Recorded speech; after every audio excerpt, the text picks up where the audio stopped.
And we are back after a long time of not recording with the man of the hour, Mr. Paul Wilson. How are you, sir? I'm doing well.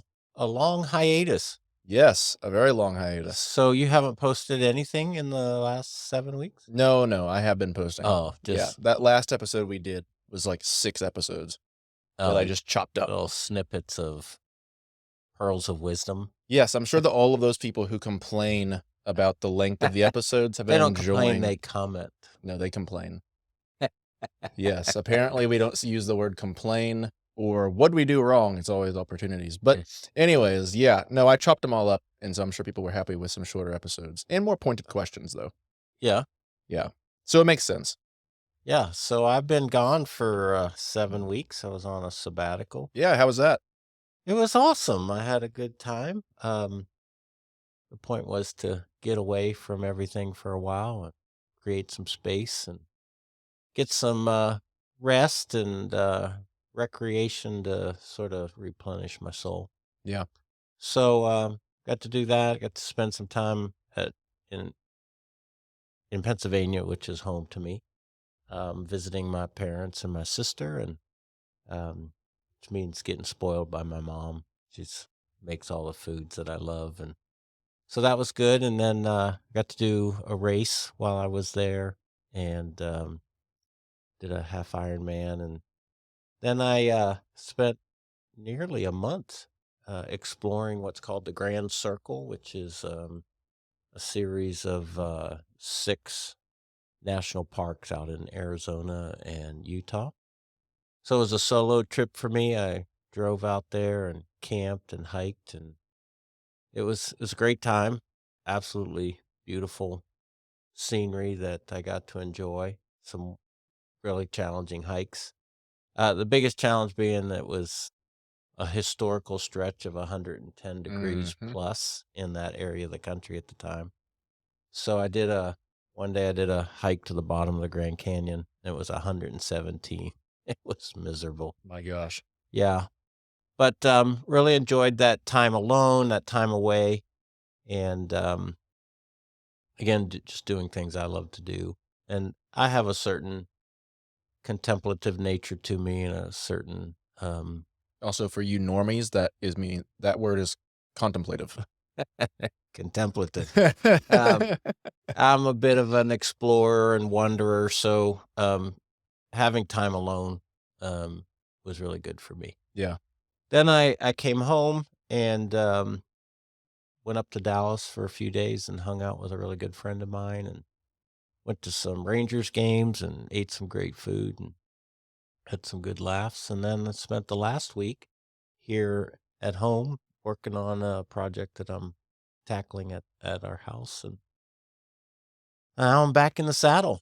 It's funny, there was a point to which I was really worn out, and I thought, "Man, this sabbatical's never gonna get here."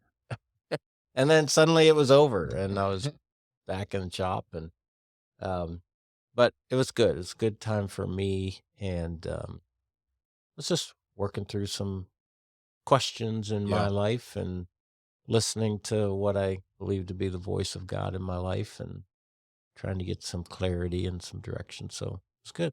Good. Yeah. Well, we're glad to have you back, and I'm really glad that it went well.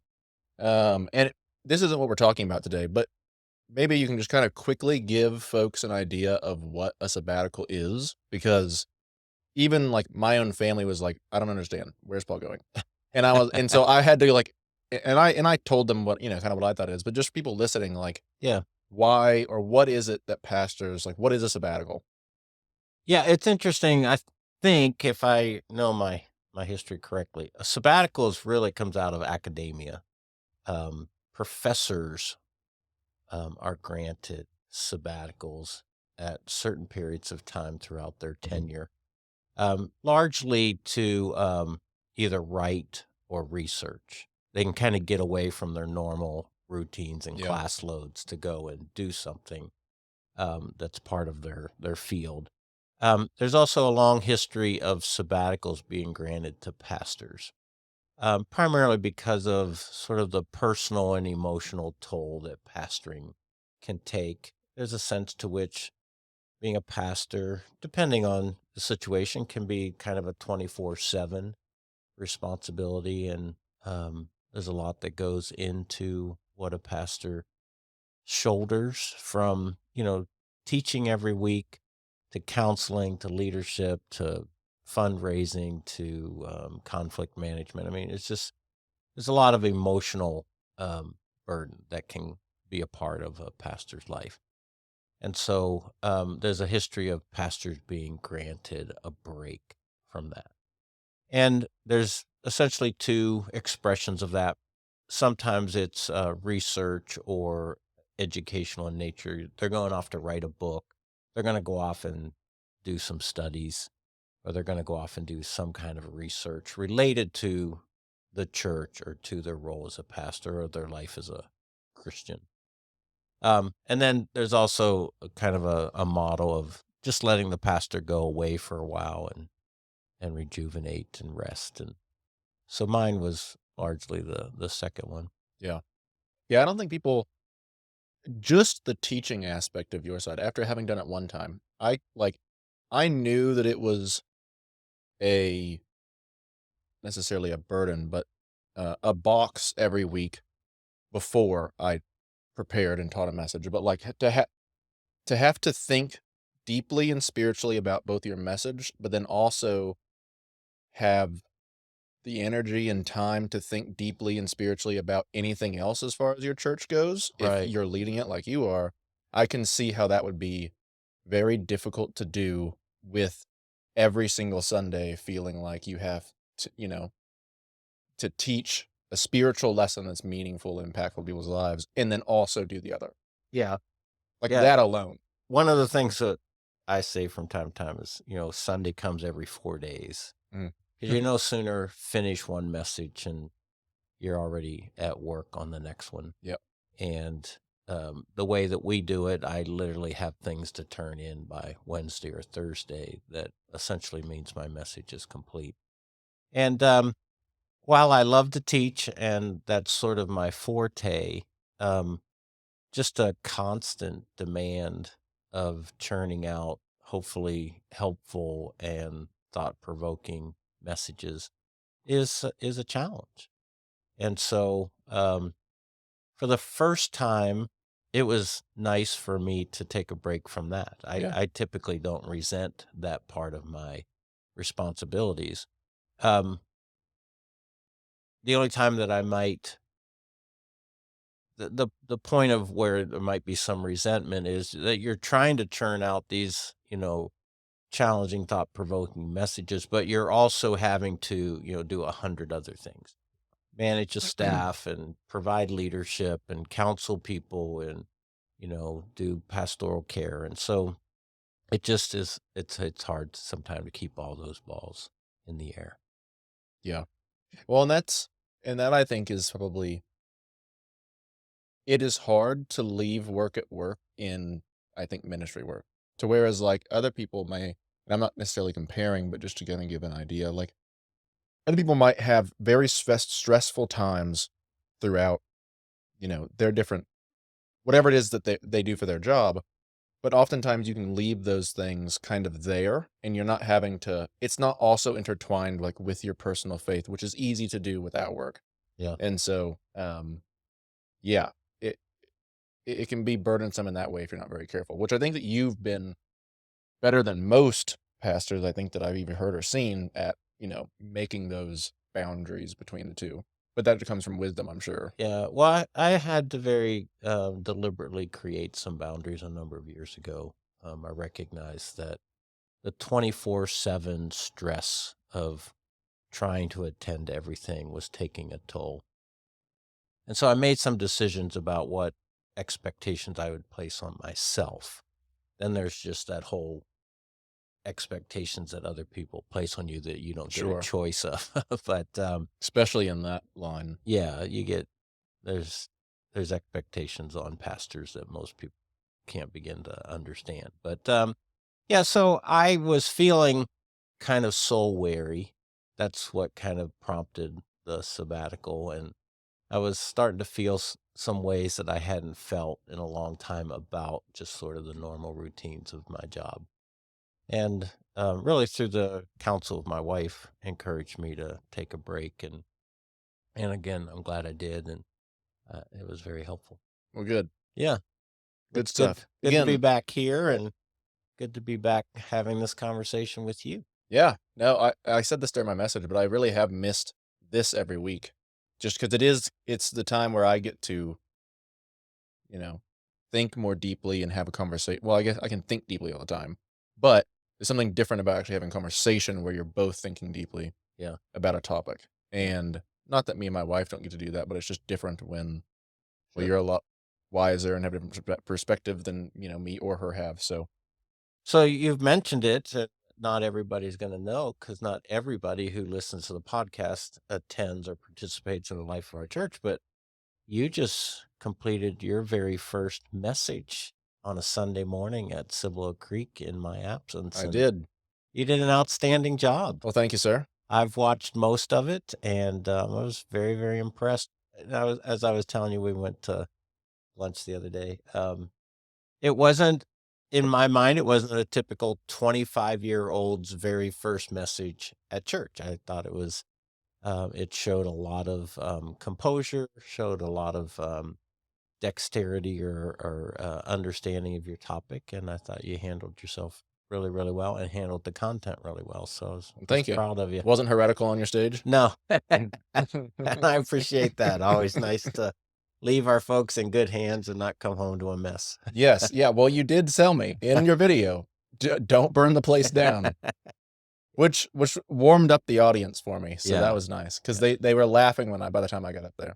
It was funny. I guess, well, it would have been that night. So that Sunday that you preached was the last Sunday that I had off before I returned. Yeah. And my wife and I went out to dinner that night, just sort of celebrating the conclusion of the sabbatical and getting back in the saddle. And we saw some folks from church, and one of them commented about how much they appreciated sort of the relationship that you and I share as partners in ministry and a bit of a mentor-mentee kind of Hmm. relationship, and they really thought that that was kind of a warm way for us to have, introduced you to the audience that morning Yeah. and given you the stage. So that was good. Well, I think this podcast actually helped me feel like I was going into a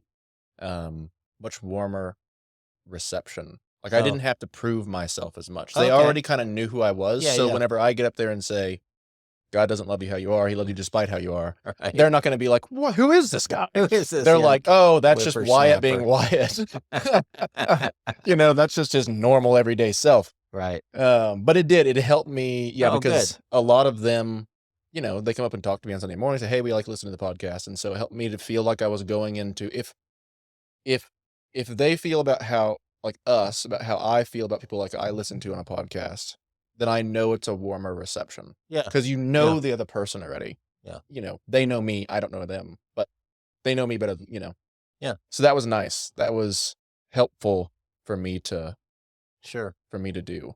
Well, I think there's a lot of people in our church family who know you and know your story and really appreciate your participation in our midst, the impact that you have. Yeah, yeah, that's interesting. I think Kristen was saying that I need to draw on that for my next message, and so I was like, all right, I Yeah. could probably piece something together for that. Good. Well, Yeah. there will be a next time. Good. Well, I'm looking forward to it. I enjoyed it. Like I was telling you before, I really enjoyed it, and now I just want to get better at it. So Well, you got a great first start. And I the have second no time I'll doubt. tank, though, right? No, you I'll just keep saying that until I do tank, and I'm like, I told you. There'll be a day you will tank. Well, yeah, But it won't necessarily be your second one. yeah. Oh, well, that's good. All right. Well, jumping into our topic, Yeah. really a question. You had mentioned this whenever in our staff meeting, and it's something that I've kind of been thinking about, and I'm sure a lot of people have. But the question that we're going to talk about today is, have we being Christians or the church in, let's just say America, Have we made our faith complicated? Have we overcomplicated what it means to follow Jesus?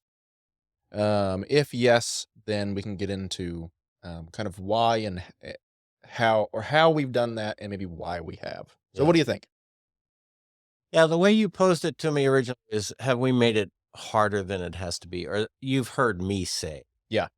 that we've made our faith harder than it has to be. And I think that's a bit of a colloquial expression as we describe things that seem to be, maybe frustrating or annoying because of what we've done with something. I think, to be specific, what I mean by that is, have we made it more complicated than it needs to be? And even more specific, if I drill down into that, and this is, I do believe is true, we've made it's so much busier than what I think God intended or what Jesus really modeled for us as Christians.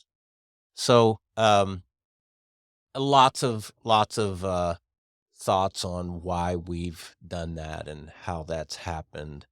Um, but I'm really curious, and I just want to begin by saying I don't know that I have this completely figured out. It's something that I'm suspicious of. It's something that I'm alert to, and I'm trying to figure it out. I'm trying to figure it out for myself personally. I'm trying to figure it out as a pastor who has influence in other people's lives.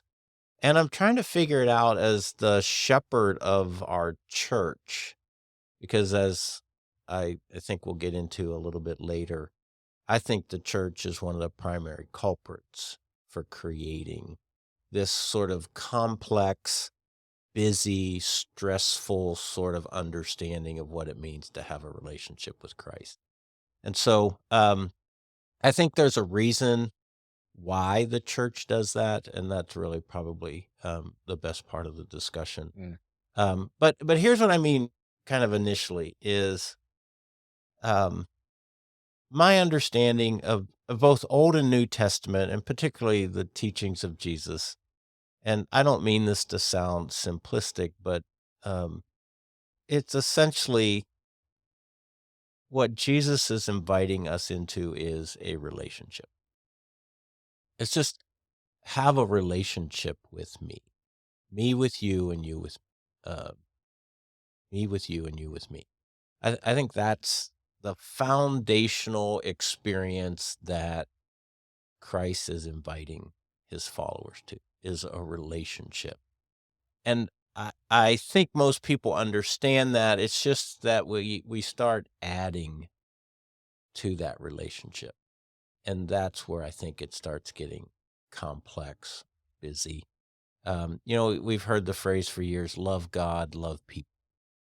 Um, yes, I think that's the simplicity of it. But we keep wanting to try to fill that out. And in the attempt to try to explain it, we just start adding a lot of responsibilities and rules to what that means to love God and to love people.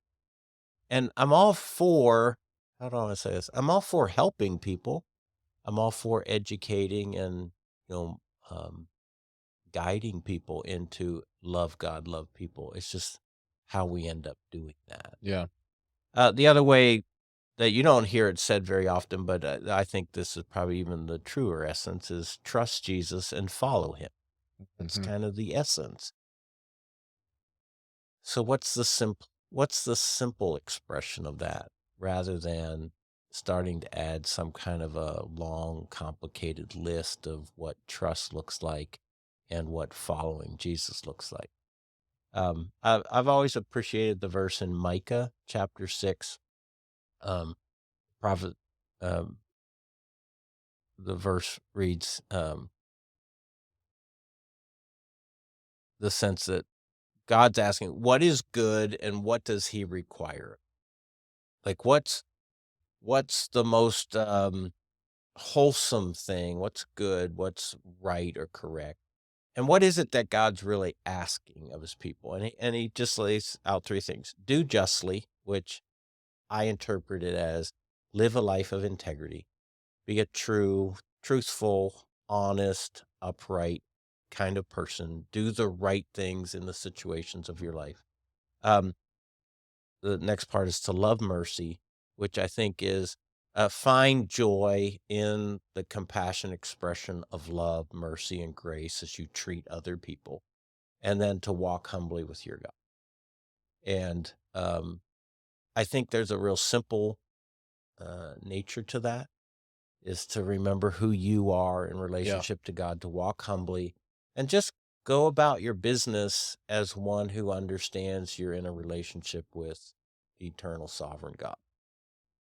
But it just seems like the church, particularly in the discussion of discipleship, it wants to start netting out what does do justice look like, and what does love mercy look like, and what does walk humbly with your God look like, and that's where the I think the list start getting very long. This is years ago now. I was I partnered with a couple of guys who were looking to develop a discipleship curriculum. And we had a kind of a niche in mind because of some things that we were involved in. It was a discipleship curriculum for like executives, working professionals, people in white collar jobs. And because that was a sphere that we were engaged in. And the question was, how do you equip these, movers and shakers, these people of influence, how do you equip them to be followers of Christ in the workplace with the platform of influence and leadership that they have? And it was really interesting to watch that curriculum develop. And at first, it began with these very simple sorts of priorities. And then I just watch it balloon into this really long list of things that a good disciple of Jesus Yeah. would do. And so, the first conversations or the original conversations were like, well, what do these people need to understand about their faith? And what is it that would be like important disciplines that they would need to adopt in order to cultivate their relationship with Christ? And then what is it that they should do? What should be the priorities and pursuits of their life as someone who's following Christ?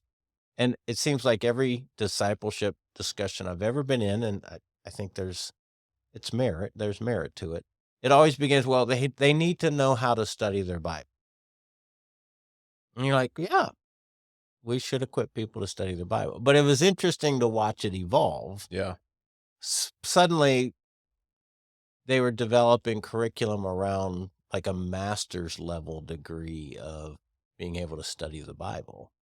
And I'm just like, okay, I understand that, but what are we doing to just teach them, kind of a foundational love and respect for the truth of God's word rather than turning it into some, historical, grammatical, you know, deciphering and dissection of each of the verses that they read every day. It just ultimately my observation was it became really burdensome. And the time that it would take for them to complete, those disciplines of the study of the scriptures would take huge chunks of their day and their week rather than just a simple understanding of a love and respect for God's word. And then it was, well, we have to teach them to pray. And that got, involved in like all the different kinds of expressions of prayer. And then, well, we need to teach them about confession. And so then that, you dive down into the very complex nature of sin. And I was just watching the curriculum get bigger and bigger, and the list included, like, well, church has to be an important part of their life, and worship has to be, an important expression of a disciple's life. And so then there was, chapters on the church and your, commitment to, the body of Christ. And then, community had to be a part, Christian community. So then the whole, there's chapters on small group involvement. And then it was like, well, you gotta know your spiritual gift, and, there's giving, and there's evangelism, and where it kind of got really intriguing to me after I'm watching this curriculum just get bigger and bigger. It was, well, now we have to teach them about time management, and now we have to talk about physical fitness and health, and now we have to talk about financial management. Now we have to talk about marriage. Now we have to talk about raising Mm, family. And I just watched what was intended to be sort of, you know, a, a path to helping grow uh, solid disciples of Jesus in the workplace to this, kind of master's level study of all these different topics. And I'm not saying any of them are wrong. It just felt like it got really complicated. And I think my impression was as we started introducing some of this material to the folks that we were originally serving, you can almost see their eyes glaze over like, wow, uh, that's a lot to expect of me to master while I'm also trying to juggle 40, 50, 60 hour work week and a family and and to be a good dad and to be a good husband and all the things. yeah. And so I it's just curious to me why we always end up making discipleship such a exhausting sort of pursuit. Yeah. And what I love about the Bible is that if you want to dig into it to the degree that, like, you're getting this, every single thing out of it, you can, and it's there for you to get, Right. down to Hebrew words have matching numbers, and those correlate to different things, Yeah, and it's, like, down to that level that no one just reading it would ever go, but if you know Hebrew and you know the numbers, it all correlates, and it's crazy, but you can just read it and do what it says, correct. which is beautiful Right. because anyone can pick it up, read it, and do what it says. Yeah. And put their faith into what it says, or, once they get there, but you know what I mean? Yeah, it's so things that have always intrigued me is that when you look at the primary audience that Jesus was serving, and I want to say this without getting into trouble, um, they were largely a blue collar, uneducated, simple sort of person. Most of his audience were not educated, elite kind of ruling class. Now he did talk to those people. He did address those people from time to time, but his primary audience were fishermen and tax collectors and a whole sorted lot of humanity. And he's making the invitation of the kingdom of God available to them. And I've always been intrigued with how at least American discipleship tends to make certain assumptions about who the audience is and how smart they are and how capable they are and how educated they are and how wealthy they are. And so I've always been intrigued with, how does basic Christian discipleship work for a person who can't read? Are they at a disadvantage to be able to follow Christ? And I don't think so. But again, American discipleship tends to be built on these assumptions that you have this level of education or capacity to understand. And I go, yeah, but how does it work for really impoverished people?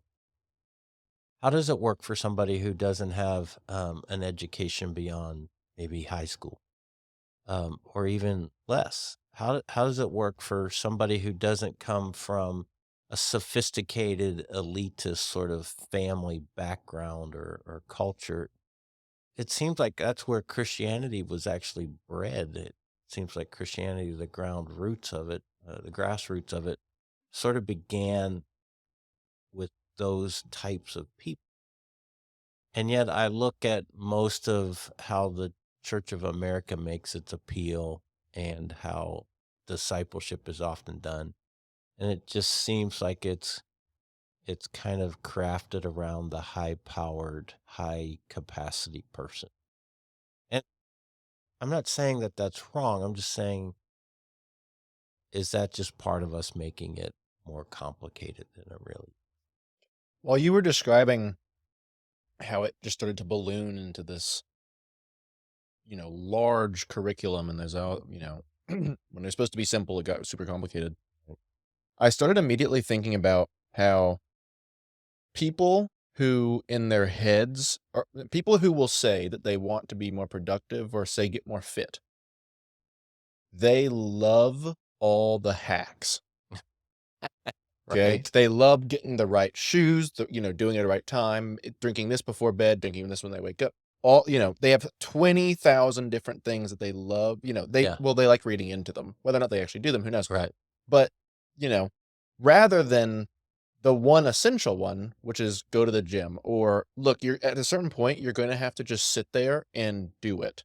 right, Like you can't there's nothing you can engineer that's gonna make you necessarily want to do it. It's whether or not you were willing to make yourself do it. yeah, And so I immediately started thinking about that because it's like, wow, I think in what I thought of whenever you said that we kind of engineer it towards the more sophisticated, high achieving kind of person right, is that person who eats up like, well, that's my silver bullet to yeah, yeah, growing with Jesus. yeah, They're looking for the silver bullet, the right small group, the right class, the whatever. I've been listening to this podcast called Pints with Aquinas. It's Catholic. But I oh, love it. what's it called? Pints with Aquinas, Oh, Thomas Pints Aquinas. with Aquinas, Yeah, yeah, yeah. Pints with okay, Aquinas. Pints being just a yeah, mug of beer right, because he's Australian, so a pint is just beer to them. sure, But he had on this guy named Peter Kreeft, and I don't know if you ever heard of him, but he's this professor and philosopher, and he talks a lot about just the will. And I think Catholicism might be big on this anyways, but just you've been given a will, and he was like, "Well, how do you get better at praying?" And he's like, "You pray." mm, This philosopher who could outread, outtalk, outsmart every single person, yeah, and his thing was like all the most simple things, like you just have to do it. yeah, And I loved that. I was like, you have this mastermind of, you have this like master of thought, like heavyweight, yeah. and he's like, you do it. You just do it and get better at it. Yeah, that reminded me, shortly after I turned 50, I went through kind of a time of personal introspection. And one of the decisions I made was it was long overdue for me to get into better shape. I was overweight, terribly um, out of shape.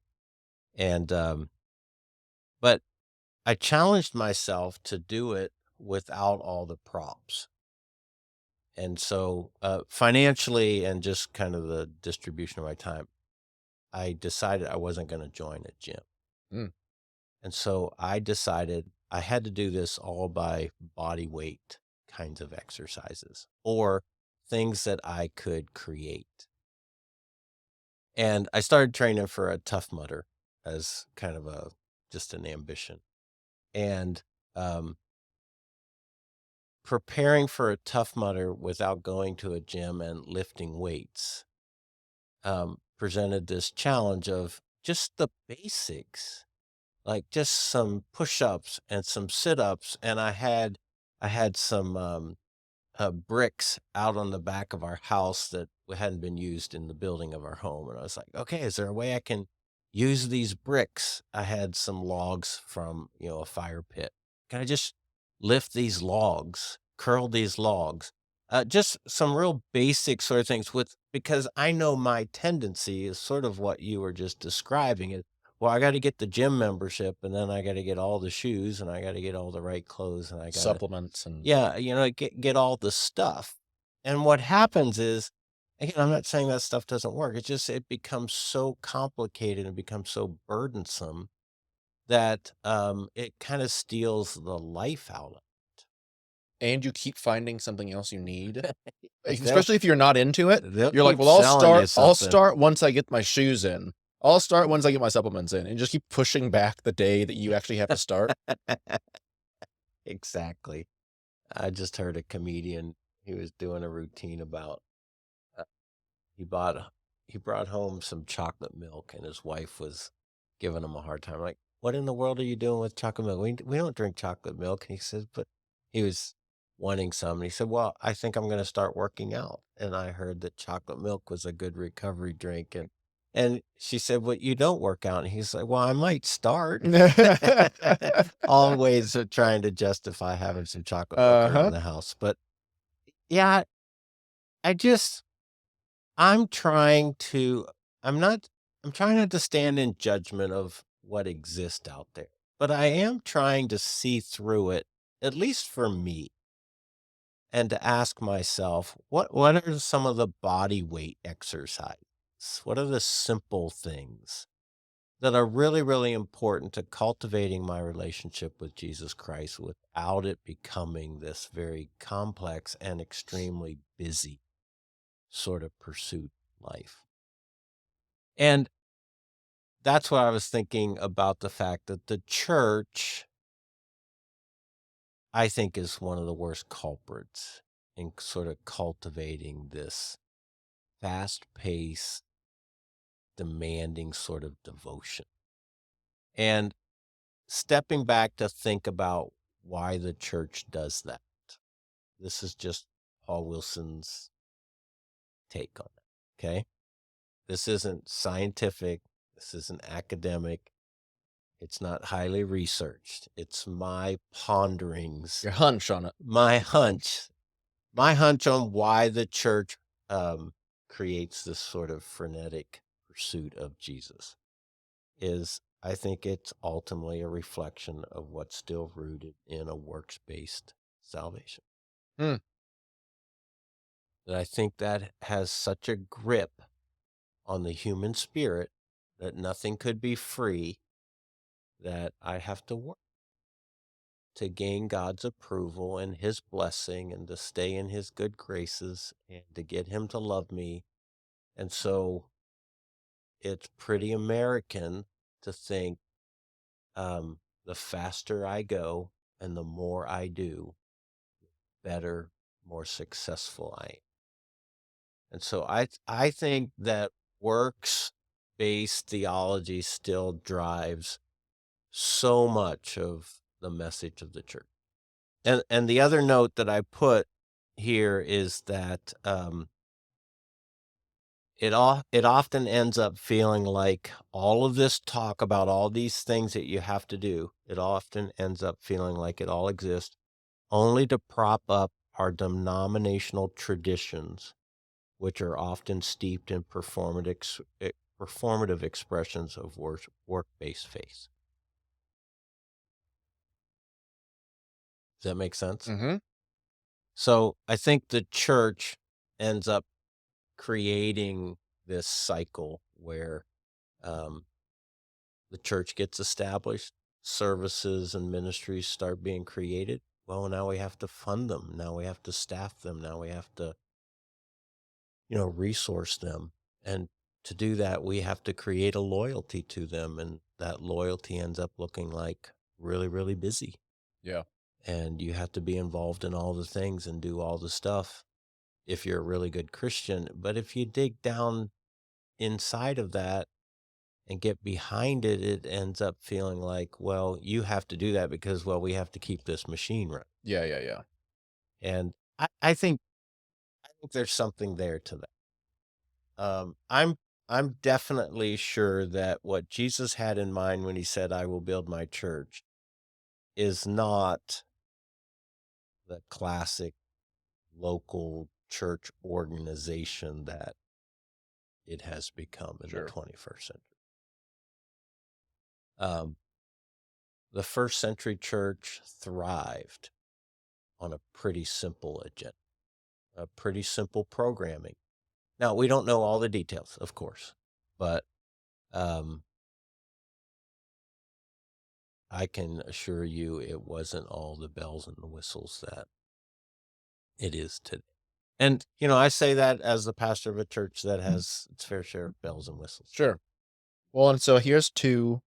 It's weird because okay, let me just tell you what my initial thoughts were. I Sure. see both sides of this. Okay. I've been in the meetings that have gotten so complicated that I'm like, "Why are we what is happening?" And I'm like, it says that. Let's just keep it there. But it goes all over the place. And I've also been at the place. So that I think is probably rooted in that what you just described as, well, we have to keep people coming, we have to keep fueling this thing, we have to, and it might be in like what you said, works based.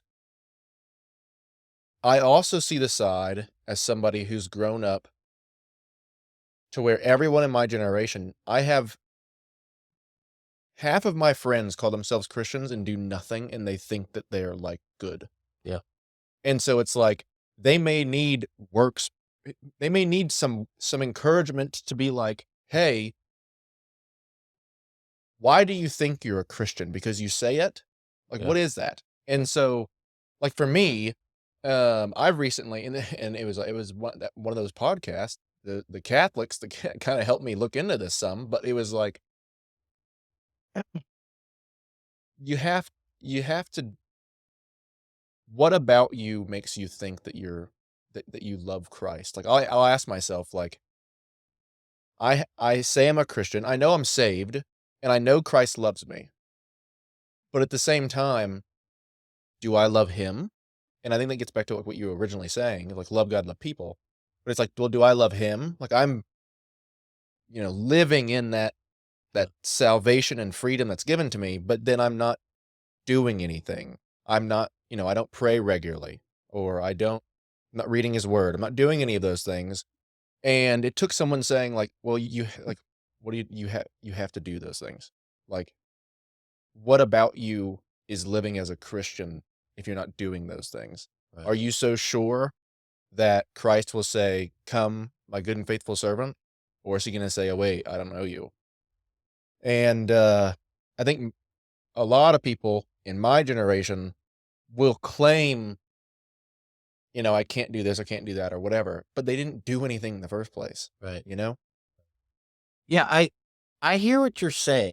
I think the subtle part of that is comes down to the why you're doing those things. Yes. Because you can create a whole culture and a whole population of people who do all the things and check the Sure. boxes Sure. Sure. and assure themselves that they're followers of Christ. Yeah. And then there's this whole other very kind of natural response to a true understanding of God's grace toward you that it's not, I have to read my Bible to be a good Christian. I read my Bible because I long to know the heart of God. Yeah. And it's like if I want to have a relationship with him, then I have to do things that Right. curate that relationship. And so I think that's the dicey waters of Yeah. discipleship is and I'm going to assume good intentions on the part of all these folks who are working hard to create discipleship opportunities in the life of their church or in the lives of Christians is they're wanting to create that heart that loves God and loves people and is drawn to his word and drawn to prayer and is it's just a natural outpouring of this enthusiasm to want to share their faith with other people and I want to serve because Christ calls me to serve because he served me. I mean all the right rich reasons for doing these things. But again, then there's the tension of the human heart, which is compromised by sin, and we want to turn it into a to-do list and boxes that to be checked and the hoops I have to jump through. And I think that's where the real battle is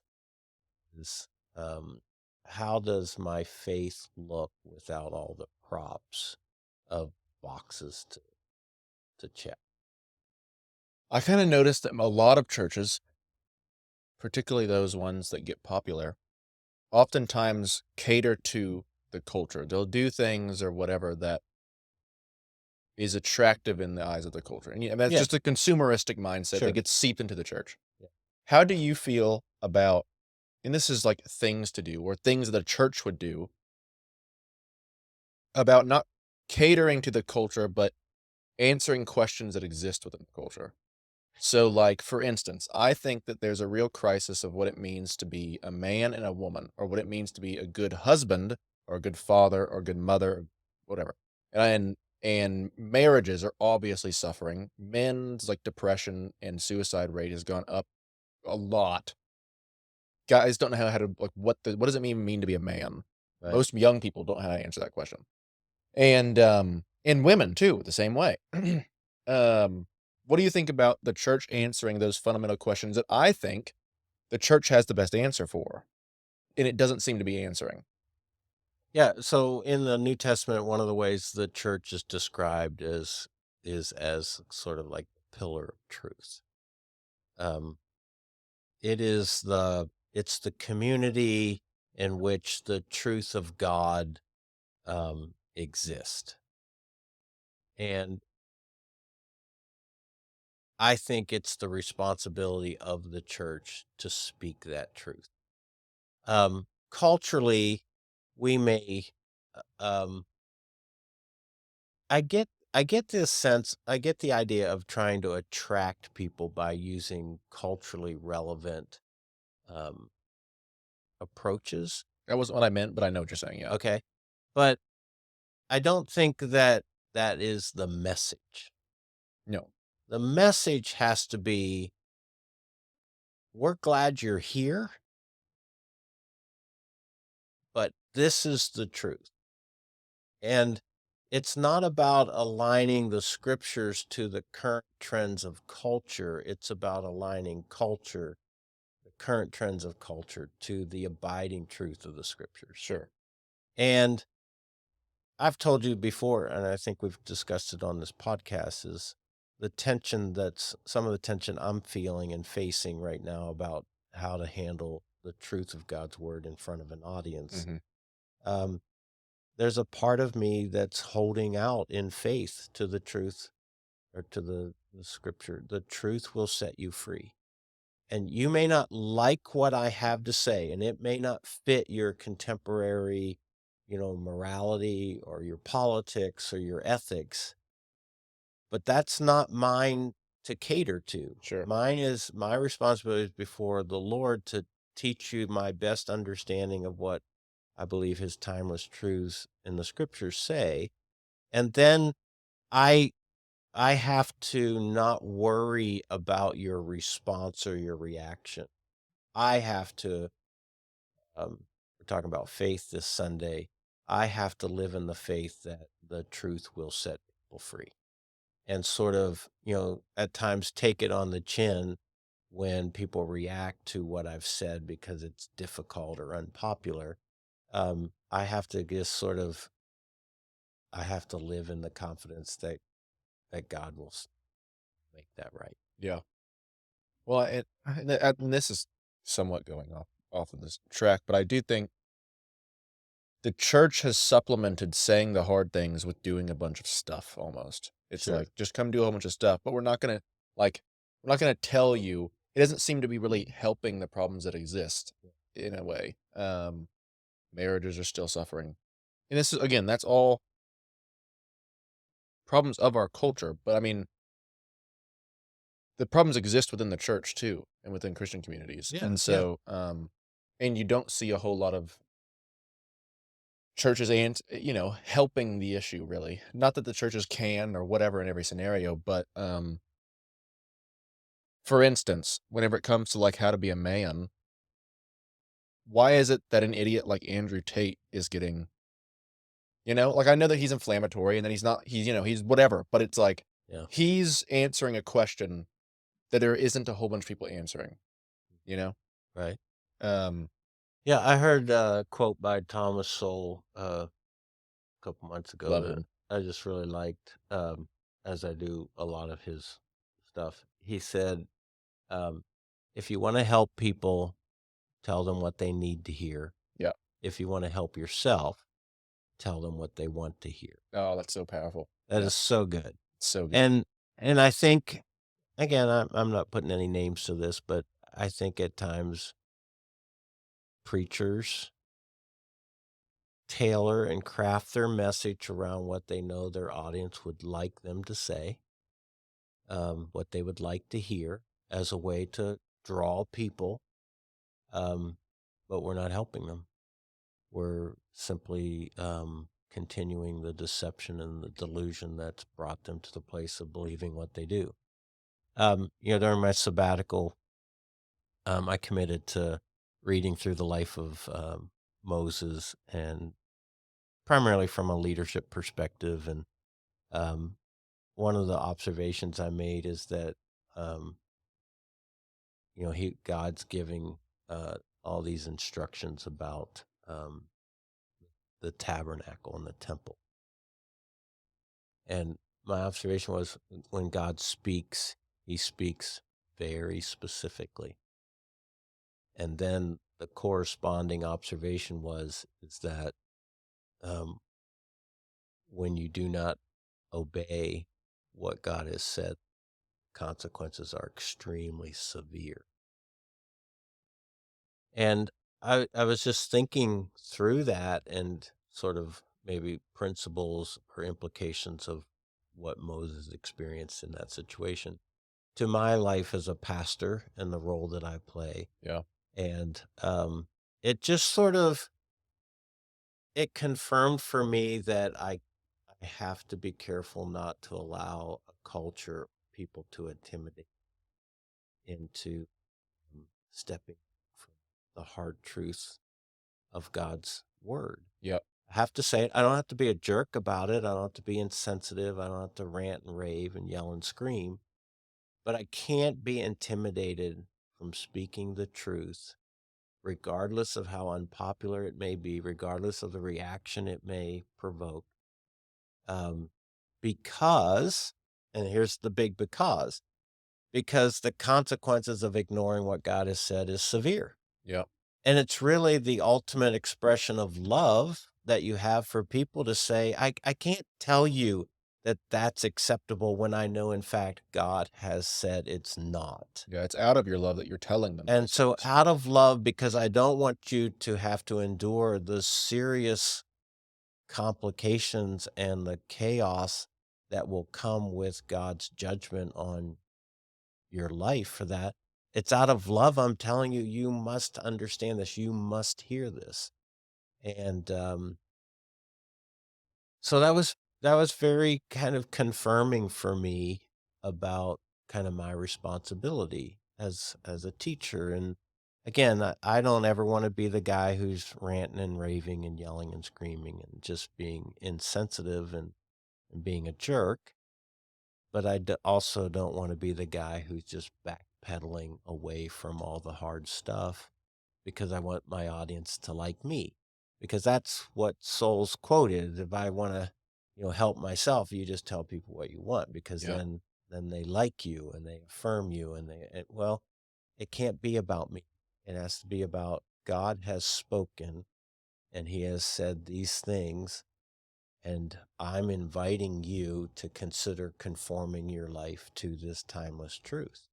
God's not stepping back from positions that he held thousands of years ago regarding morality and ethics and identity and all. He's not, oh, well, the world's changed. He's not. And so the timeless truths of God's word, I have to continue to speak into. Yeah. It's interesting on both sides because I think both ways of looking at that, whether you're the person that's upset at something that's been said, or you're the person who's refraining from saying the things that are true, it's incredibly prideful because it's like, look, this isn't about you. Mm, This is right. about God and about what he said. This isn't about you. Yeah. And so whatever that is, remove yourself from the scenario and now handle it with care, of course, but it's not about you. Right. Like Yeah. so I heard that somewhere, but yeah, it was incredibly helpful because it's like, wow, that is pride. Yeah. So going back to our original Yeah. topic, I find myself, again, I've been preaching now for 30 plus years. Um, I'm still learning about how to do it and how to handle material and present things the best way possible. But I'm also I'm still examining kind of the patterns to my teaching.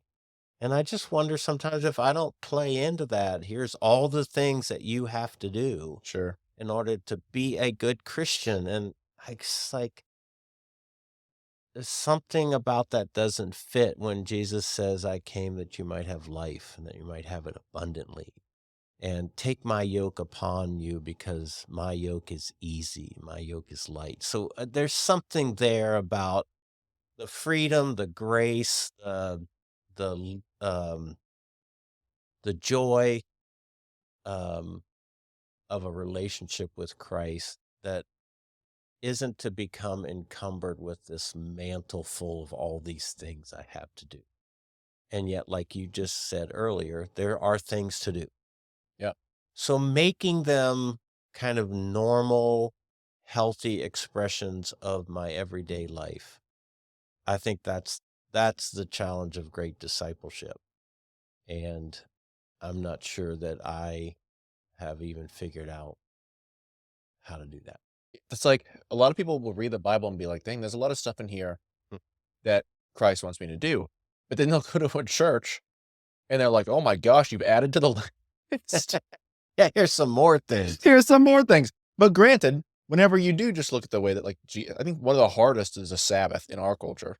Yeah. One of the hardest for us to do. And it's like, well, okay, God's asking you to not work and just enjoy life. Heaven forbid, And it's like, Right. oh my goodness. Yeah, so that's an interesting topic because I think that's one of the areas we talk about Sabbath, and the next thing you know, books are written on Sabbath, Yeah. just detailing all these myriad of responsibilities that you now have in order to honor the Sabbath properly. When really, I think the essence of Sabbath is rest. Do something that brings you rest. Yeah, because we're always trying to like, yeah, a whole book will answer the question of like, why is it hard to Yeah. Sabbath? It's like, okay, well, it's hard to stop. And but if you want to stop, it means you might have to like prepare for that stop throughout your week. That means just Yeah. taking each day and doing your work that's responsible. Bef- Other than that, there's really not a whole lot to discuss. It's like, and then, yeah, go hang out with people and have conversations that fill your heart Yeah. and eat food or, go to the gym, whatever it is that you want to do Yeah. and pray, spend some time honoring God. Um, yeah, it's just, there's a lot of beauty whenever you get out of the minutia of That's a good way to say that. when you get out of the minutia of all the stuff. Right. Yeah. Again, another, common area where it starts to get so complicated is in serving. Mm, I mean, I really do believe that the high calling of Jesus for the life of his disciples was to be a servant to others. But we make that so involved. And um, I think there's just probably some really normal, natural ways that we can be a servant to the people that live in our home, the people who live on our street, people that we work together with or go to school with. But we have to make, we have to make them all these big projects.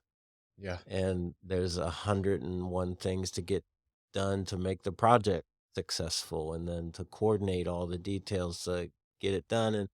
And I'm not saying that's wrong. I'm just saying at times it ends up becoming incredibly complex. I would say that if we've confused people into thinking, okay, if Jesus came back and was like, Paul, does your church serve? Yes, on these dates throughout the year. Yeah. And you were like, that's the only time that they're serving? And you're like, well, they're busy. And it's like, well, but Jesus would be like, that's not sufficient? Right. And so I think that if we're teaching people to only do things whenever we sponsor it or provide it, I think it is wrong. Yeah. Probably. Well, it's just It's not it's evil. short It's sighted. just, yeah, Yes. it's just not full. It's not the fullest expression. What you would love to, I mean, this is very idealistic, maybe even naive to say this is, we shouldn't have to plan the project to that organization because this servant-minded, servant-hearted community of Christ Sure. followers, they're already there. They're already addressing how to help that organization or how to help that person how to meet that need. But we're always having to sponsor and organize the project in order for it to be, you know, to be done. And I think that's, um, I think, I think there's some insight into that about how complicated we make everything. Yeah. Quote came to my mind, but it's not fitting. It's not fitting. Nope. It's very insulting to everyone, including you and I. It's not, yeah. So, Okay. but yes, I agree. It's made it to where people have gotten to the point to where, like, if they do this thing, they're okay, and then they can divorce. I was gonna say religious, but we don't like that word. The religious, well, I'll just say it, the religious part of themselves, uh, throughout the rest of the week most of the time. If they, yeah, it becomes that checklist like you were talking about earlier. Yeah, it would be great if the serving projects were just sort of, you know, ways to practice serving so that I recognized it and was capable of doing it without all the sponsorship. Mhm. Um, does that make sense? Yeah, as being, That you end yeah. up just looking around your community or your home or your neighborhood or your workplace going, "Oh, there's a need. I get to meet that." Rather than, "Oh, there's a need, but I can't do anything about it unless the church sponsors Yeah. some sort of thing." A good example of just simplicity. Actually started going to the men's group the past two Mondays. Okay. Tom Patterson leads it. And I've always been kind of weird about different like small group scenarios that I've been in. Mainly because I have to, one, decide if I want to lead the thing or sit there, and then I have to ask myself, can you not lead the thing if it's with people like your age? And then I'm like, probably not. So I guess I'm just gonna lead the thing. And no, but not actually, but help lead it or facilitate or whatever. And so it becomes like another thing rather than something to fill me up. Right. And I need something to help fill me up every once in a while. Every once in a while. I like how it's bad if we say that. We feel bad saying that. Like, as the person working at the church, how dare you also need something to fill you up that isn't on your own time? Um, but yeah, so with Tom Patterson and the men's group, they just read like a chapter of scripture every Monday, Uh, and then they just talk about whatever they want. So but it doesn't get, it's not like weird feeling that you can kind of get. Like they all know it. You don't have to say anything. You're not going to be called on. Right. Nothing. Not that I have a problem not talking, or talking. Yeah, not that I have a problem talking.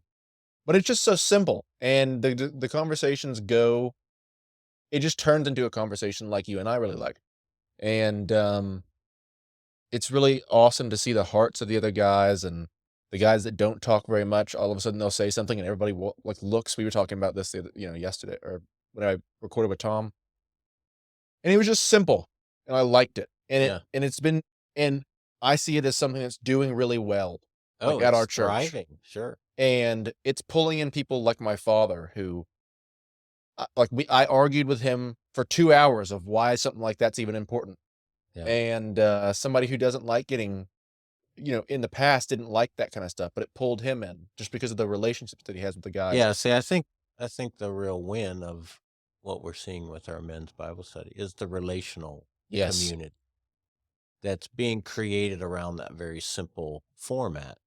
Um, yes, I know because I've talked to guys, they love what they're learning, but I've talked It's to the far more Yeah, guys who they love the people that they're getting to yeah. build a friendship with that becomes, comrades for life. So, um, yeah, that's the simplicity that I'm longing for is how does the church host the simple in a way that leads to the fruit of friendships? You and I, we share a certain heart for the dynamics of meals together. Yeah. Um, I think, Acts chapter 2, I think there's something sacred in that design of the early church getting together. Now, it was out of necessity. They had to in order to take care of one another because of the implications of their faith. I think they would've done it anyways. Yeah. But because it was Jesus said to love one another. Yeah. And That was a very loving expression. And what I would love to see is people just getting together for meals on a consistent basis so that the relationships deepen. And as the relationships deepen, what brings them to the table isn't the food anymore. They could eat cold cereal. It's that they're together. Yeah. And it's in the cultivation of that togetherness then that depth of relationship begins to form to where I can be honest and open, authentic with you about what's going on in my life. Um, that to me is, again, maybe naive, but that's what I would love to see is just the simple expression of people gathering together because they long for that connection with each Yeah. other. I remember this is years and years ago when we still lived in Wisconsin. We were in a quote unquote a small group and all wonderful people. We loved all the people that we were in the small group with, and it had a format to it. It was just the same way every week as we'd show up at whatever time it began. And we usually began either with some kind of a meal or dessert. It was just largely just sitting around in the kitchen eating. Yep. And then inevitably you could just sort of see the leader of the group. He'd, you know, sort of take the posture. He's like, okay, guys, we're gonna go on down to the den now and start our study. And it would just change everything. The whole mood would change. And it's not like anybody was resisting the study part. It's just became very kind of plastic and formal, and it just didn't have the same warmth as it did in the kitchen. And I remember my wife and I talking about that, and she's got such a pure heart. She just I remember her saying, "I just wish the whole evening was like it was in the kitchen." Because that's when we were real with each other. When we get down there, what did you put for number 3? What answer did you write for number 5? And she said that honestly isn't quite as enriching to my spiritual journey as us sitting in the kitchen having real life kinds of conversations, and at times praying for each other in very kind of natural, comfortable ways that wasn't predicted or prescribed by the agenda for the evening. And that's the thing I'm trying to figure out. That's the secret sauce I'm trying to make sense of is how do we create church and how do we create discipleship without it becoming just a master's degree of material that you have to somehow um, ma- um, master in order to be a good disciple of Jesus. Let's just stop asking people to come to stuff and instead invite a family or 2 over for dinner. Let's do it. I'd be Uh, down for that. yeah, um, yeah. It's an old quote, and this isn't exact, but I've heard things like, why would you travel across the world to like Asia when you won't even cross the street to tell your neighbor about Jesus? Ooh, G.K. Chesterton has this part about the beauty of staying in a place and how, look, the real diversity is your neighbor, because you don't get to choose them. Oh But if yeah. you go wherever you want to, it can be in a completely different country. You chose it. You chose the people you're gonna be with. But the Mm, true diversity of people and yeah. granted, different places have different people, but look, what he was saying Right. was, yeah, like, you won't even go across the street. Even if you do leave, you're still just choosing Yeah. what you want. I love that. That's Yeah. kinda connected. And so that's the simplicity that I'm Yeah. longing for is how do you raise up a community of Christ followers? I'm not saying they never go to Africa to, serve people there. I'm just saying they also have an equal or greater passion for a concern for their neighbor, that Yeah. they make the effort to share their faith with their neighbor. Perhaps you start there rather than Africa. Right. But most people, I'm talking 35 years of ministry, my observation is few people will cross the street as there are many more people who will go on the missions trip because it's kind of a big deal. Mhm. And I go, again, and I've been to Africa, and I've been to India, and I've been to Mexico. I've been to the places, and I get that, and I love going to those things. But I have to ask honestly, do I have the same passion and concern for the guy that lives next door to me? That I make the same sorts of efforts and priorities to serve and love him with the hope of introducing him to Christ. Yeah. Mm, that's good. It's a good summation of everything that we're kinda trying to say too. Yeah, I guess the way I'd wrap this up is, I'm still kind of raw in my thoughts about this. I've been thinking about it for years. I just haven't come up with the solution of how do you create sort of a simple understanding of what it means to be in love with Jesus and to obey him in acts of following without then adding, as you said, a lot of minutia to that it ends up feeling like a project or a list or, a master's degree following Jesus. Yeah. So if you get that figured out, Wyatt, let me know. Will do. Yeah, I don't think I've cracked the code by any means. Maybe it starts with dinner. I think it starts with dinner.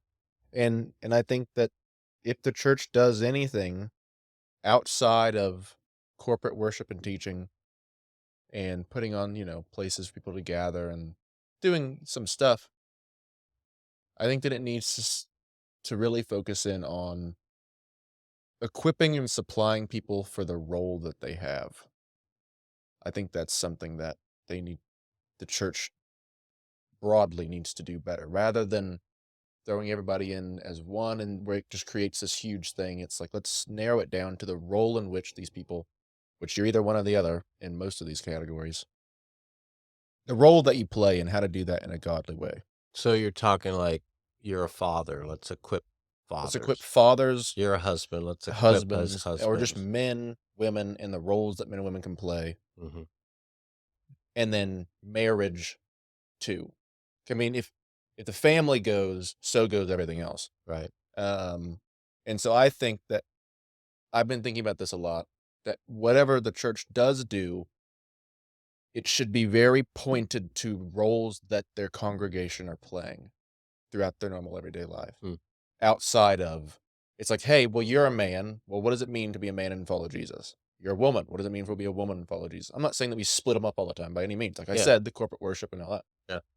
But I think that'd be a good place to start. It's like, let's get those down before we start getting all weird and fancy. It's like, what are these people doing every day? You know? Yeah. Yeah. So maybe it isn't about you and I figuring it all out. Maybe it's about one of our listeners stewing on this in such a way that they start something that Yeah, helps. it's true. Or they email in and tell us how dumb we are. And we just need to do this. Exactly. And then we bring them on as our guests Yes, and they educate us. that would be fun. That would be fun indeed. All right. Well, as always, and well, actually, not as always, it was good to be back. Yeah. Good to see you again in this format and have this discussion. Thanks. Indeed. Yes, sir. And we'll see everybody next time.